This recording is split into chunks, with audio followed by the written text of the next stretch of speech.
আসসালামু আলাইকুম রহমতুল্লাহ বারাকাতুহু। কেমন আছেন বন্ধুরা? আশা করি সকলে ভালো আছেন। প্রতিবারের নিয়ে আমরা আবার এসে পড়লাম। আপনাদের সামনে আমরা যে মেডিসিন নিয়ে এখন আলোচনা করব সেটা হলো স্ট্যানাম মেড। স্ট্যানাম মেডটা খুব চমৎকার একটা মেডিসিন, কারণ এটাকে রেয়ার মেডিসিন আমরা এত একটা ব্যবহার করতে চাই না। কিন্তু এর লক্ষণগুলো যখন আমরা দেখব, আমরা খুব অবাক হয়ে যাব যে আমাদের আশেপাশে এরকম অনেক বৃদ্ধ মানুষদেরকে এই অবস্থায় দেখছি। তো আমরা যদি একটু প্রয়োগ করে দিতাম মেডিসিনটা, তাদের মধ্যে কত সুন্দর একটা রেজাল্ট দেখাইতো। যেমন আপনারা যদি দেখতে পারেন যে স্ট্যানাম মেডিসিনটা যদি আমরা আলোচনা করি যে কোথা থেকে তৈরি হয়েছে, সর্বপ্রথম জানার চেষ্টা করি যে স্ট্যানাম মেডিসিনটা কোথা থেকে তৈরি হয়। আমরা বাসা বাড়ির মধ্যে টিন দেখি না, টিন? হ্যাঁ, যে টিন ব্যবহার করা হয় ওই টিন থেকেই স্ট্যানাম মেডিসিনটা তৈরি করা হয়। ঠিক আছে? এবং এটা হলো একটা মিনারেল সোর্সের একটা মিনারেল সোর্স কিংডমের একটা কি মেডিসিন। এবং যদি আমরা এর কাতরতা জানার চেষ্টা করি, অ্যাজ ইউজুয়াল আমরা জানি মিনারেল সোর্স বেশিরভাগ কি বা শীতকাতর হয়, এবং সে শীতকাতর। কিন্তু একটা মেডিসিন আমরা পাইছিলাম গ্রাফাইটিস, সে কি গরম কাতর পাইছিলাম, ঠিক না? আচ্ছা, এবং এর পাশাপাশি যদি এর মাইজোম জানার চেষ্টা করি, সোরা এবং টিউবারকুলার মাইজোম আছে। সোরা এবং টিউবারকুলার মাইজোম আছে। তো টিউবারকুলার মাইজোমটা কেন থাকলো জানো? কারণ ওর বেশিরভাগই সে রেসপিরেটরি ট্রাক্টের উপর সমস্যা এবং লাংসের উপর সমস্যা, টিবি রোগের ক্ষেত্রে। হ্যাঁ, তো যাই হোক, এবং এর যদি ক্রিয়াস্থল জানার চেষ্টা করি, তাহলে স্নায়ু, শ্লৈষিক ঝিল্লি, বক্ষ, স্ত্রী জননেন্দ্রিয়ের উপর খুব ভালো কাজ করে। স্নায়ু, বক্ষ, স্ত্রী জননেন্দ্রিয়, টিস্যু এর উপর কি ভালো কাজ করে। তো এবং এর যদি আমরা কিওয়ার্ড জানার চেষ্টা করি, কি নোট যদি আমরা কিওয়ার্ড যদি জানার চেষ্টা করি, সেটা হলো এক্সারশন, প্রচুর ক্লান্তি ভাব তার মধ্যে। এবং রেসপিরেটরি প্রবলেম, তার যে ক্লান্তি ভাবটা রেসপিরেটরি প্রবলেমের পাশাপাশি হয়। তার শ্বাস প্রশ্বাসের সমস্যা এবং শরীরের মধ্যে প্রচুর ক্লান্তি ভাব। ঠিক আছে? সে শ্বাস নিতে সমস্যা হইতেছে, শ্বাস নিতে এতটা পারতেছে না, বুকে কাশি, অনেক কিছু আছে। এর পাশাপাশি কি প্রচুর ক্লান্ত, শরীরটা ম্যাজম্যাজ করে, এরকম একটা ভাব। যদি আমরা এটাকে আবার নাম দেই, তাহলে কি স্ট্যানাম মেটটা কোথা থেকে তৈরি হয়েছে? মিনারেল কিংডম থেকে তৈরি হয়েছে। এবং এর সোর্সটাকে, হ্যাঁ, আমরা বাসা বাড়ির মধ্যে যে টিন দেখি, ওই টিন থেকে মেডিসিনটা তৈরি হয়েছে, একটা মিনারেল সোর্স। এসেন, ঠিক আছে? Stannum made. আচ্ছা, এখন আমাদের এই যদি জানার চেষ্টা করি যে এর কাতরতা কি, তার মধ্যে শীত কাতরতা রয়েছে সেকেন্ড গ্রেডের মধ্যে। এবং আমরা যদি এর পিএস্তর জানার চেষ্টা করি, সেটা কি মন, শ্লৈষিক ঝিল্লি, টিস্যু, এগুলোর উপর খুব ভালো কাজ করে। আচ্ছা, এখন যদি আমরা কিওয়ার্ড জানার চেষ্টা করি, এক্সাশন, প্রচুর ক্লান্তি ভাব। এর পাশাপাশি কি রেসপিরেটরি প্রবলেমের পাশাপাশি মেটাল সিমটমস এর দিকে যদি জানার চেষ্টা করি, দুর্দশাগ্রস্ত, সে খুব ভাঙ্গা পড়ে, তার শরীরের দিক দিয়ে খুব ভাঙ্গা পড়ে, এমন একটা অবস্থা। লেসিটিউড, নিস্তেজ ভাব, এক্সাশন, প্রচুর ক্লান্ত, নো এনার্জি, তার শরীরের মধ্যে একদমই এনার্জি নেই, এমন একটা অবস্থা। অ্যাভারশন টু কোম্পানি, মানুষের সাথে যোগাযোগই করতেছে না, মেলামেশাই করতেছে না, ক্লান্তি ভাব, কথা বললেও তার চোয়ালের মধ্যে ব্যথা হয়, এত ক্লান্তি। কথা মানে সে যে কথা বলবো, ওই কথাই এত এত ক্লান্তি লাগে তার মধ্যে, শরীরের মধ্যে এত ক্লান্তি। এমনকি no energy to react external stimuli, অর্থাৎ কেউ যে একটা সাড়া দিছে ওটার প্রতি যে সে, কেউ যে একটা রিয়েক্ট, সে কথা বলছে এবার প্রশ্ন করছে, ওটার প্রতি যে রিয়েক্ট করবো, সেই অনুভূতিটা, সেই অনুভূতি না, সেই শক্তিটা তার মধ্যে নাই। এত ক্লান্ত, এত এনার্জি, ল্যাক অফ এনার্জি হয়ে যায়।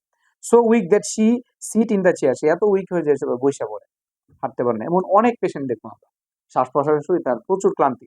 ফিজিক্যাল সিমটমস এর দিকে যদি আমরা আগাই, weakness, weariness, lassitude, exertion, weakness in cheeks. Cheeks মানে কি গালের দিকটা, সকল কিছু ক্লান্তির মধ্যে গালের আন্দার প্রচুর চিক্স। আর এবং এই সমস্যাটা কখন বাড়ে? যখন সে কথা বলে, তার গালের ব্যথা আরো বেশি বাড়ে। আচ্ছা, respiratory, strong affinity to respiratory system এবং ডিসপোনিয়া ফ্রম স্লাইটেস্ট মোশন, অর্থাৎ সে যখন অল্পতেই হাঁপায় যায় এবং শ্বাস প্রশ্বাসে সমস্যা হয়ে যায়, শ্বাসকষ্টের সমস্যা হয়। একটু হাঁটলো, একটু পা বাড়াইলো, বা একটু দৌড়াদৌড়ি করলো, বা একটু সাইকেল চালাইলো, সাইকেল চালানো তো প্রশ্ন উঠে না, তা আরো হাঁপায় যাবে। দৌড়াইলো তো সে আরো হাঁপায় যাবে, ভারী কোনো কাজও করতে পারে না, এমন ক্লান্তি তার মধ্যে। জিনিসটা খুব বেশি ইম্পর্টেন্ট। হ্যাঁ, eye eye are burning from weakness, তার উইকনেসের প্রতি তার চোখটাকে জ্বালাপোড়া করে। স্টোমাক পেন অন কাফিং, খালি খালি বোধ হয়। কলিক পেন, কাশতে কাশতে তার পেট ব্যথা হয়। এবার চিন্তা কর তার ব্যথাটা কিরকম। কাশতে কাশতে তার কি পেট ব্যথা হয়, বা হার্ট প্রেশার, যখন পেট ব্যথা হয় তখন পেটের মধ্যে এবার চাপ দিলে পেট ব্যথা এরকম। এই রোগী কিন্তু আমাদের চোখের সামনে অহরহ দেখতেছি, কিন্তু মেডিসিনটাই আমরা জানি। আচ্ছা, এরকম অনেক রেয়ার মেডিসিন আছে যেগুলো কিছু পিকুলিয়ার সিমটমস এর উপর অনেক ভালো কাজ করে, এগুলো দিলে অনেক সুন্দর রেজাল্ট পাওয়া যায়। আচ্ছা ভাই, হার্ট প্রেশার কমে। আচ্ছা, এখন লিউকেরিয়া কিরকম? Great debility, weakness since to chest, তার শরীরের মধ্যে চেস্টের প্রবলেমের পাশাপাশি, ক্লান্তির ভাবের পাশাপাশি তার যে মিনস্ট্রুয়াল প্রবলেম, সেটাও কি দেখা দেয়। Cough, loose cough with heavy green sweet expectoration, তার কাফটা কি তরল জাতীয়, লুজ কাফ, লুজ মানে কি তরল জাতীয়, ঠিক আছে? এবং এটা সুইট মিষ্টি মিষ্টি টাইপের হয়। এবং এক্সপেক্টোরেশন মানে হলো তার কি কাশি, এক্সপেক্টোরেশন গয়ার বা কাশি। আচ্ছা, এবং পেইন, হেড পেইন, তার ব্যথাটা হঠাৎ করে গ্রেজুয়ালি আসে, গ্রেজুয়ালি যায়। মিনসেস অনিয়মিত হয়, ভমিটিং করে, কাফ, ফাঁকা কলসির মতো ঠন ঠন শব্দ, ফাঁকা কলসির মধ্যে কি ঠন ঠন শব্দ, এবং বুক ফেটে যায়, সারা দেহ নইরা ওঠে, কাশি জন দেয় পুরো শরীর নইরা ওঠে। আমরা করি পুরো শরীরটা কি নইসে ওঠে, শুকনো কাশি।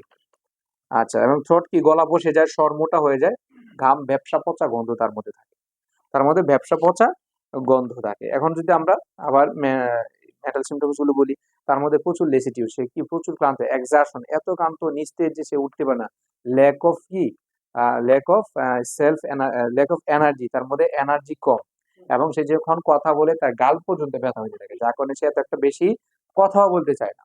এবং আমরা যদি আরো আরো দেখি, সে এত ক্লান্তি ভাব হয় যে সে নিচে বৈশা পড়ে, সে নিচে বৈশা পড়ে, ঠিক আছে, ক্লান্তির কারণে। এবং তার ব্যথার যদি দেখি, ব্যথাটা রেসপিরেটরি ট্রাক্ট যদি দেখি, তার প্রচুর শ্বাসকষ্টের সমস্যা হয়, এবং স্লাইটেস্ট একটু নড়াচড়া করলে বা যাই করি তার ক্লান্তি ভাব আরো বেড়ে যায়। এবং তার কাশির সমস্যাটা কি, কাশিটা কি লুজ, সে কাশি উঠে, কাশিটা মিষ্টি থাকে, সুইটিশ থাকে, অর্ডার থাকে, দুর্গন্ধ থাকে, ঠিক আছে, এবং এটা গ্রিনিশ থাকে, গ্রিনিশ নাকি, হ্যাঁ গ্রিন, হেভি গ্রিন থাকে এক্সপেক্টোরেশন। এবং পাশাপাশি বুকের মধ্যে প্রচুর ক্লান্তি ভাব থাকে, বুকের মধ্যে late menstruation with respiratory tract problem, ঠিক আছে। এবং স্টোমাক, তার যখন কাশে, কাশতে কাশতে পেট ব্যথা হয়ে যায়, এবং পেটের মধ্যে চাপ দিলে তার পেট ব্যথাটা কম, একটু আরাম করতে পারে। হ্যাঁ, হ্যাঁ এইভাবে, হ্যাঁ। তো যাই হোক, ভমিটিং, তার একটা বমি বমি ভাব থাকে, এবং কাশে, কাশলে কাশতে কাশতে তার পেট ব্যথা হয়ে যায়, হ্যাঁ কাশতে কাশতে পেট ব্যথা হয়। এবং তার গলার যখন কাশে ঠন ঠন শব্দ ওঠে, কলসির মতো ঠন ঠন শব্দ ওঠে, এবং শুকনা কাশি, সারা শরীর দেহ নইরা ওঠে, অনেক সময় কি আবার গ্রিন কাশি হয়। হ্যাঁ ওটাই তো বেশিরভাগই বুড়াদের ওষুধ, গলা বসে যায়, গলা ব্যথা করতে থাকে। আচ্ছা, এখন যদি এই জন্য বলো, আমাদের চোখের আশেপাশে এই রুগীদেরকে প্রায় সময় দেখবো, ঠিক আছে। আচ্ছা, এখন শোনো, আমরা মডালিটিস দিয়ে মেডিসিনটাকে আমরা এখন শেষ করে দিতেছি। মডালিটিস হলো এটা কিসে অ্যাগ্রাভেশন হয়, যখন সে হাসতে থাকে, কথা বলতে থাকে, গান গাইতে থাকে, চলাফেরা করতে থাকে, কোল্ড ড্রিঙ্কসে, মোশনে, হ্যাঁ এগুলোতে সমস্যা তার সকলগুলো বাড়তে থাকে। তাহলে কমে কিসে, শ্লেষা উঠলে, কাশি দিয়ে শ্লেষার উঠলে ভাল লাগে, প্রেশার দিলে, পেটে প্রেশার দিলে ভাল লাগে, লুজেনিং ঢিলা ঢালা কাপড় পরলে, ওয়ার্ম থিংসে কমে, ওয়ার্ম অ্যাপ্লিকেশনে কমে, এগুলোতে তার সমস্যা হলে, শুয়ে থাকলে তার সমস্যাগুলো ভালো থাকে। এই ছিল আমাদের এই স্ট্যানাম মেডিসিনটা। আমরা কি এই মেডিসিনটা প্রায় সময় চোখের সামনে অনেকের কাছে দেখবো, আমাদের আত্মীয় স্বজনের মধ্যে, বৃদ্ধ বাবা মা, দাদা দাদু, নানা নানু, তাদের শ্বাসকষ্টের প্রবলেম, এই সমস্যাগুলো দেখলে আমরা স্ট্যানাম মেডিসিনকে আমরা প্রয়োগ করতে পারবো, স্মরণ করবো। তো আশা করি আপনারা বুঝতে পারছেন এই মেডিসিনটা। তো ভালো থাকবেন, সুস্থ থাকবেন, এবং প্রতিনিয়ত আমরা এই মেডিসিনগুলো পর্ব দিতে থাকবো। লাইক, কমেন্ট, শেয়ার এবং সাবস্ক্রাইব করে পাশে থাকুন। ভালো থাকুন, সুস্থ থাকুন, আসসালামু আলাইকুম।